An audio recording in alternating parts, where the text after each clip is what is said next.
Well, this is a way of seconding the motion of Senator Zubiri. First of all, the presentation, or what we call the editorial video that we witnessed, yes. I would like to take exception of my being mentioned there. Parang lumalabas na parang lahat ng narinig nila or nakipag-meeting sa akin ang speaker o kung sino pa, parang pumayag ako. Sana tinanong nila yung source nila, pumayag ba ako? Yung mga binabanggit na idea, I did not even mention it to any member of the Senate. Tungkol doon sa mga ideas of, let's say, a regional Senate and all that. Itong mga idea ng mga tao to eh. Di ba? Kung nakikinig ka, narinig mo yung idea, ikaw ba'y sumang-ayon na? Dahil narinig mo? For example, in my case, I have never been in favor of charter change. Never. From the day I became a senator up to the present, ang dami namin pinagdaanan dyan. Ang mas gusto ko, CHA. C-H-A, not charter change. Ang kailangan natin, CHA, character change. That is what we need. Kaya kung merong, let's say, may idea ang Speaker of the House, gustong kausapin ng Senate President at sinasabi nila, meron silang mga membro, ganito, idea ganito, nag-idea ganito, ay ibig sabihin ba nun, mali na kagad ako dahil narinig ko? Ano? Did I agree? Ang sabi ko pa nga, if we're going to change or amend, not change amend, ang nabanggit ko. If you're going to amend the Constitution, baka ako pumayag sa isang bagay lang, sabi ko. At yun may baga sa in jest ko pa sinabi. Sabi ko, ibaba natin ang edad. Bakit sa Amerika, 35 years old ng presidente? Ang senador, 30. Bakit sa atin 40 and 35? Kaya mali pa rin yung sinasabi doon sa isa sa comment sa the distinguished lady na sinasabi, gusto ko raw iakyat into 50 para ma-disqualify doon sa Duterte. That's not true, Mr. President, Madam President. That's impossible. I never said that. Di ba? I have nothing to do with the proposal for any elections of Sara Duterte in 2028. For all you know, I might vote for her. Di ba? Ano ba yan Hindi pa pwedeng porque pinag-uusapan, narinig mo, yun na kagad. At saka lalabas dito na para bang ako'y nakikiisa. I have nothing to do with the allegations of Chacha. I heard the proposals. I never brought it up to my colleagues, any one of them. Hindi ko binanggit As a matter of fact, there was one time na sinasabi yung meeting daw namin, Senator Lacson was there. He dropped by because he had the board meeting. At tapos sabi ko, tama-tama, nagkamali siya ng pasok. Andun lang kami. Well, it's not a room. It's just the VIP area that's open, very open. Sabi ni Senator Lacson, anong ginagawa nyo rito? Nagkamali ako ng pasok. Hindi, sabi ko, nagkwentuhan lang kami. Sabi ko, at tinanong ko pa siya, ilan ba yung kwartong pinapagawa sa new Senate building? I even asked that. Bakit? Sabi niya, why? Ito kang yung mga congressmen gustong gawing regional. Gusto nilang gawing 36 ang mga senador. Sabi ko, tatanong ko kung kakasya ron. We were joking. So yung mga source na nakikinig ng mga kwento, parang they make it sound sinister. Mag-ingat po tayo sa mga ganong kwento. Hindi ko sinasabing hindi nangyari. Nangyari. Yung nag-usap kami, nakita kami. As a matter of fact, you will not be surprised. You should not be surprised if I often see Bojidi. Because Bojidi is my golf mate. Ang mga golfing friends namin, every now and then, nagkaka-dinner kami. And during that time, na pinag-uusapan nila yung na binabanggit na nag-meeting daw kami dahil sa Chacha. Parang ganun ang dating That's not true. Ang talagang topic namin was the new TW777 of Honma Meres. It's a new set of clubs that Speaker Boji was telling me that he wanted to buy and asked me if I've tried it already. Eh kami mga golfing buddies na grupo eh. Even Dom Mendoza was there because Dom Mendoza is NPC also. He's the Secretary General of NPC. So pagka nakikita-kita kami almost every 2 weeks, every month we have an NPC meeting. We always miss you, Madam President, because you seldom attend. You know? So hindi dapat masamahin kung nag-uusap-usap ang mga politiko, kung may mga idea mga politiko. That's why I really take offense. I take exception to what was presented. Parang I don't care about what the other mention or the other things that were mentioned. But as far as the issue of my involvement in Chacha is concerned, I vehemently deny. Definitely, I have nothing to do with that. And I second the motion of Senator Subiri that the editorial video should be stricken off the record because it appears na parang mayroon tayong sinister na plano na kasama kami. Thank you. Yes. Madam President. Thank you very much. Thank you. I'd like to make a privileged speech as already reserved from last week. Is this, Madam President, a privilege speech or a question of personal and collective privilege? Because Personal and collective privilege. we have yet to dispense with, proceed to the reference of this. If it's a question of privilege, we will Yes. accede, Madam President. Yes, I rise on a matter of personal The collective good lady privilege. senator has indicated that she's rising on a matter of personal and collective privilege. We recognize once again Senator Amy Marcos. Thank you very much. Magandang hapon po, Madam President, our Majority Leader, the ladies and gentlemen of the Senate. I rise today on a matter of personal and collective privilege to address a pressing issue of utmost national importance. For far too long, our Filipino people have been left uncertain, confused, deliberately kept in the dark regarding the true intentions behind the continuing and increasingly belligerent efforts to upend the new Senate leadership and worse, to amend the Constitution. The Filipino people deserve clarity. The Filipino people deserve honesty, and above all, the Filipino people deserve at least the truth. Madam President, today I will not rely solely on my own words. I will present before this chamber a short video containing documentation, footage, and statements directly connected to the ongoing efforts toward term extension and charter change. With your permission, therefore, may we now direct the technical team to play the video presentation.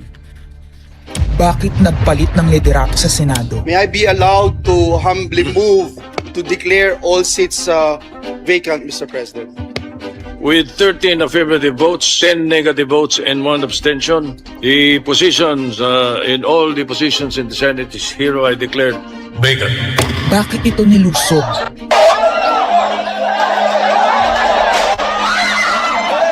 Bakit patuloy ang pananakot? Talagang garabalan, obvious na obvious, hindi isa-isa ang majority. Bakit may panggigipit? Pinakakasuhan ng Ombudsman si Senator Rodante Marcoleta ng plunder at indirect bribery. Bakit may pambabaluktot ng kwento? Nililito nila ang publiko. Ang kainan ay naganap alas 4 ng hapon. Ang barilan alas 7. Pinagmamalaki nilang may nangangamusta. Si Camille Villar ang unang nag-update. Saka sila nagsi-reply. Last convo, 4 p.m. Next chat, 10 p.m. Bakit may demolition job? Bakit may pait? Bakit hindi matanggap? Napakaraming bakit. At narito ang mga sagot.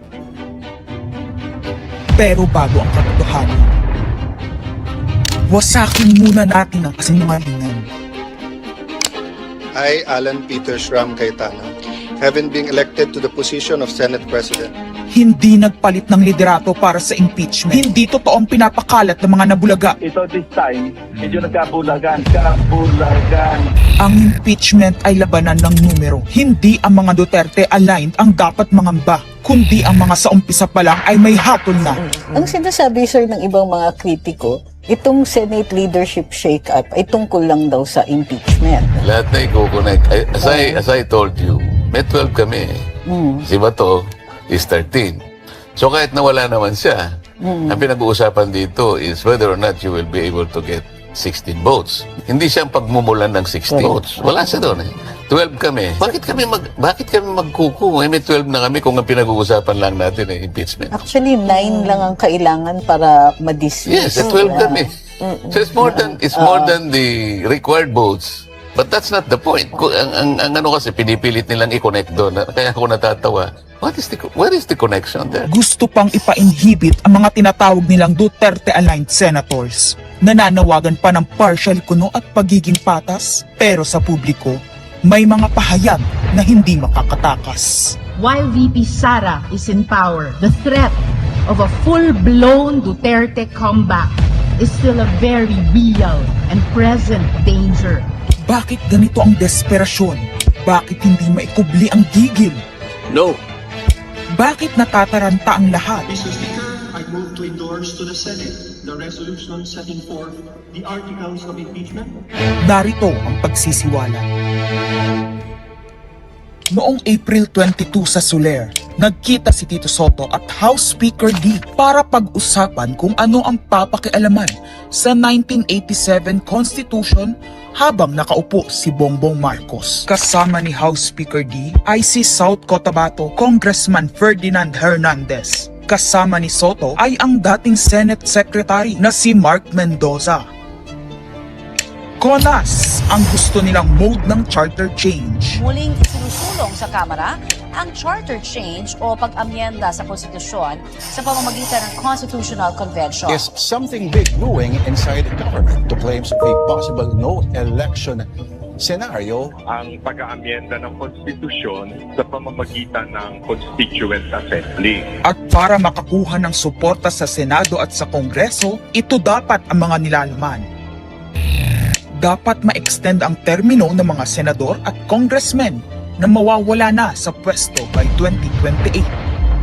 Ang eleksyon sa bawat senador ay magiging by region. Nagdiskusyon sila kung 2 o 3 senador per region. Kinompute nila kung mayroong 18 regions, nasa 36 o 54 ang magiging senador. Lumutang din ang usapang para hindi makaporma si Inday Sara sa 2028, gawing 50 years old ang edad ng pwedeng tumakbo. Pero nagpanukala rin si Soto na pwedeng gawing 35 years old para kay Vico Soto. Dahil ipagmamayabang niyang kayang talunin nito si Inday Sara. Meron ako idadagdag, maganda, Vicky. Ibaba natin ang edad ng presidente to 35. Magagaling ng bata ngayon eh.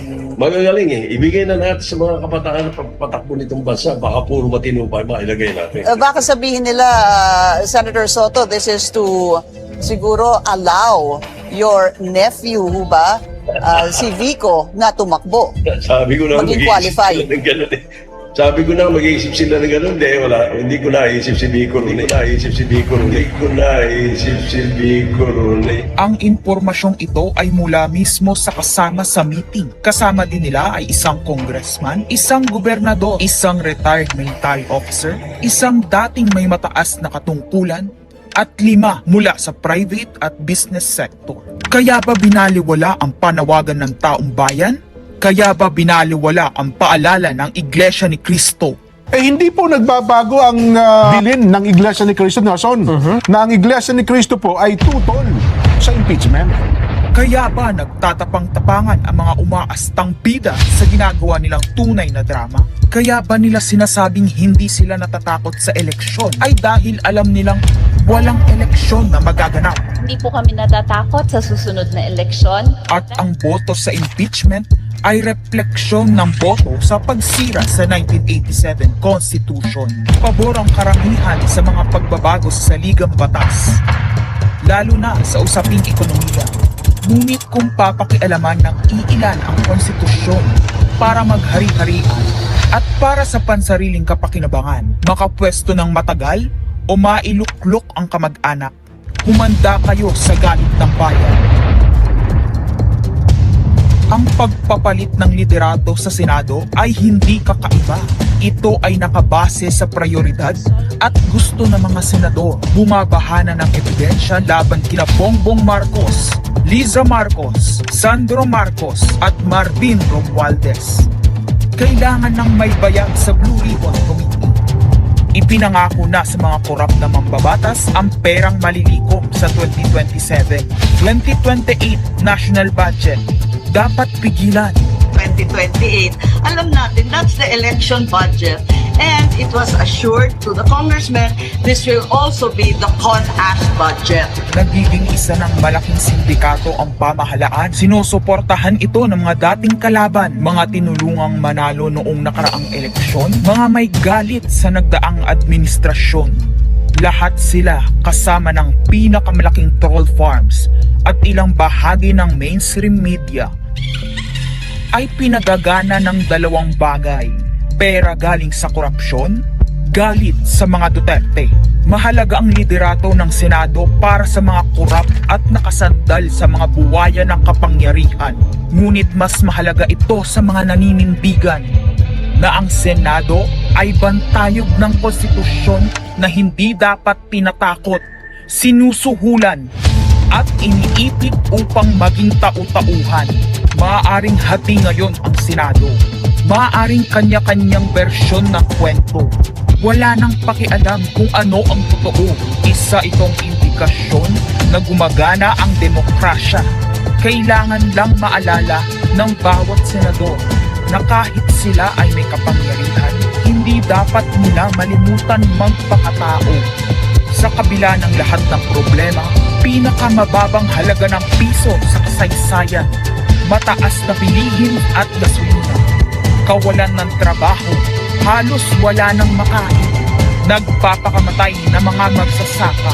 Ang inuuna ay politika, impeachment at kung ano-anong propaganda para mabalik ang kontrol sa Senado ng mga nangako na maisakatuparan ang pagpapahaba ng panahon sa kapangyarihan. Kung magde-deny yung mga nandoon sa meeting na yon at pabubulaanan yung aking sinabi, then sasabihin ko kung sino ang nagsiwalat sa amin. Kasi magugulantang ang buong bansa pag siniwalat ko kung sino yung nagsabi sa amin.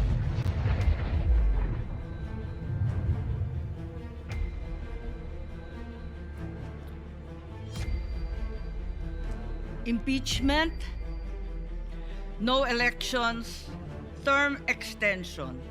Ito ang inaatupag ng ilang mambabatas na nagiging mambubutas ng sikmura ng taong bayan.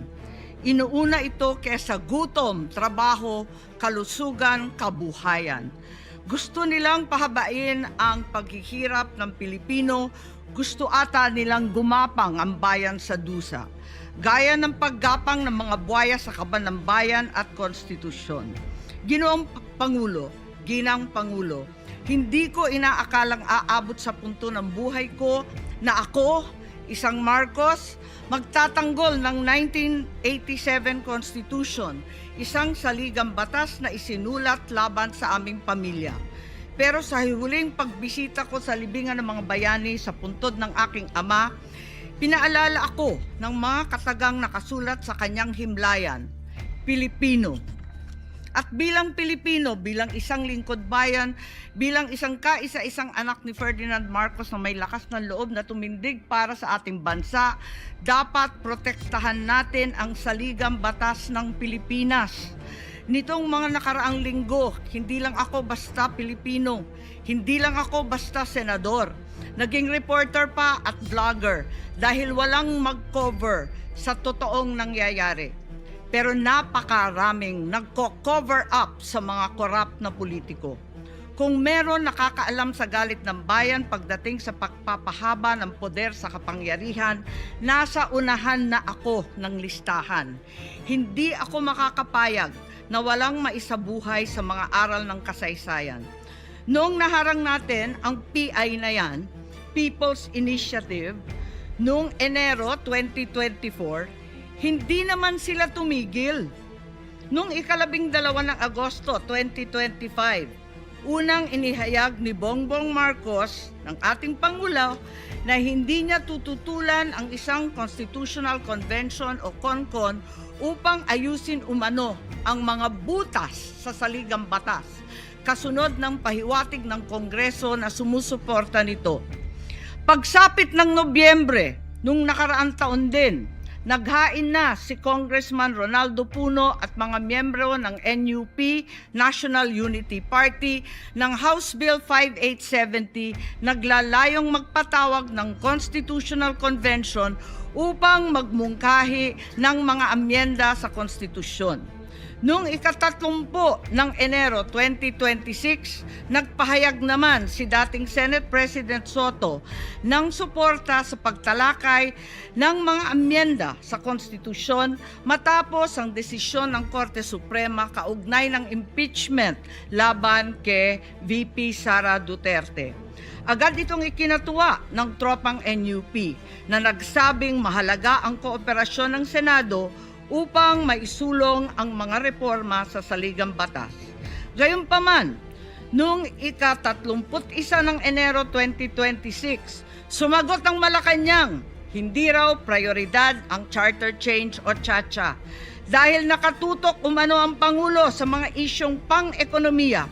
Isang pahayag na inilabas matapos magpahayag ng suporta si SP Soto noon sa pag-amyenda ng konstitusyon.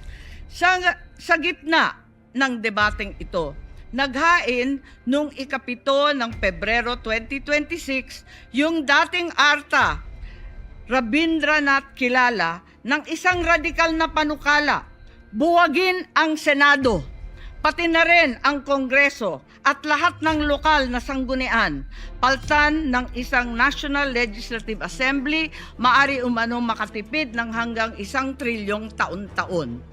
Nung nakaraang buwan, formal din hinikayat ni Congressman Puno at ng NUP ang liderato ng Kamara na simulan ng pakikipag-usap sa Senado hinggil sa charter change sa pamamagitan ng Constitutional Convention. Ginamit pa nila ang pagiging bukas ni SP Soto sa constitutional amendments bilang oportunidad para sa koordinasyon ng dalawang kapulungan. Sa huli, noong ika-14 ng Mayo 2026, mariing itinanggi ng Malacanang ang akusasyon ni Senate President Alan Peter Cayetano na sinusubukan ng palasyo pahinain ang Senado. Binigyan diin ng palasyo na hindi pinag-uusapan ng CHA-CHA at inulit ang pananaw ng Pangulo na hindi ang pag-amyenda ng saligang batas ang sagot sa kasalukuyang problema ng bansa. Ngunit hindi ito ang nangyayari sa labas ng palasyo. Ang NOEL at term extension ay buhay na buhay sa mga patay na patay sa kapangyarihan. Pagkat sa kasalukuyang ika-20, ika-20 Kongreso, maraming panukalang naglalayong baguhin ang konstitusyon. Mula sa House Bill 368 ni Congressman Abante na nagsusulong ng CONCON hanggang sa resolution of both houses number 1 ni Congressman Garbin. Sinundan pa ng resolution of both houses number 2 naglalaman ng mungkahing ibaba sa 35 anyos ang minimum age requirement ng presidente at ang vice-presidente 30 ang edad.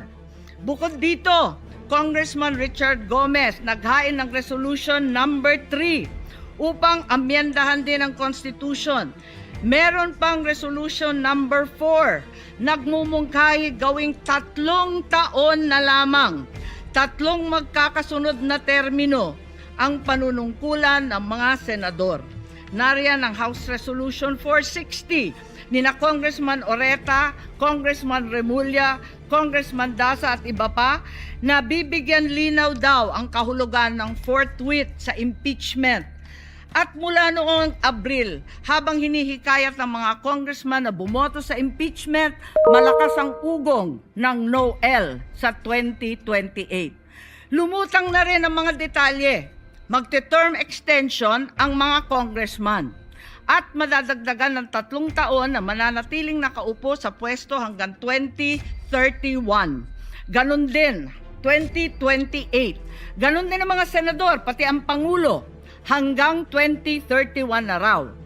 Kung may eleksyon man sa 2028, sa lokal na lang. Kaya, Visayas o Mindanao ka man, suportado ng iglesia o hindi, walang problema dahil walang eleksyon. Kaya ang tanong ngayon, ayaw ba talaga ng palasyo sa Chacha o kunwari lang? O talaga bang wala ng respeto sa Pangulo? Bukod kay Lito Banayo, napakarami kong sources patungkol sa mga meeting na naganap para sa isinusulong na Constituent Assembly o CONAS. Mga kalipunan ng mga politikong hindi nananalo sa mga matataas na posisyon, inaambisyon nila. Kung hindi kayang manalo sa boto, baguhin na lang ang konstitusyon. Noon pa man, hindi ako naging hadlang sa pagbabago. Kung para lamang sa ekonomiya at ikagiginhawa ng buhay ng Pilipino. Pero magagaling ang mga buwaya. Tahimik na gumagapang upang malamon pati ang konstitusyon. Kung nagsisinungaling ang mga nagsumbong sa akin, kung sasabihin kasinungalingan ang sinabi ko ngayon at ang pinalabas, hinihikayat ko ang mga senador ngayon sa ating bulwagan. Ipangako natin sa taong bayan na may eleksyon sa 2028 mula sa presidential hanggang sa lokal. At Madam President, magiging masaya akong mapatunayan na mali ako. Dahil ibig sabihin nun, mananalo ang tama. In the interest of time and that this chamber may proceed with its scheduled legislative business, I will not entertain any interpellations at this juncture and would rather allow the facts in the video as well as confronting this nation to resonate fully with this chamber and the Filipino people. I urge this body to look deeply into what we have witnessed today, act with vigilance, courage, and fidelity to the Constitution we swore to defend. Maraming salamat po.